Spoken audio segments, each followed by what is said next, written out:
నీ విశ్వాసం బలపడినప్పుడు ఆశ్చర్యకరంగా దీవించబడతావు, ఆశ్చర్యకరంగా స్వస్థపడతావు, ఆశ్చర్యకరంగా గొప్ప కార్యాలు చూస్తావు. నమ్ముట నీ వల్ల అయితే ప్రభు అంటారు, నమ్మువానికి సమస్తమును సాధ్యమే, మీకు అసాధ్యమైనది ఏది ఉండదన్నాడు దేవుడు.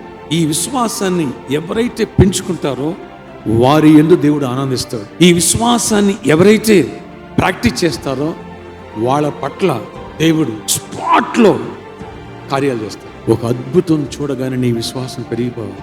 బలహీనుడు నేను బలాఢ్యను అనుకున్న వాళ్ళను అంటే నేను జయిస్తా, నేను సాధిస్తా, నేను మారుతా, ఈ పాపాన్ని జయిస్తా, నేను ఈ సమస్యను జయిస్తా, ఈ దరిద్రాన్ని జయిస్తా, ఈ వ్యాధిని జయిస్తా.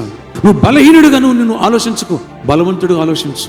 ఎప్పటికప్పుడు నా విశ్వాసాన్ని డ్యామేజ్ చేయడానికి అపవాది మాక్సిమం ప్రయత్నం చేస్తాడు. నీ విశ్వాసాన్ని పెంచుకుంటున్నావా?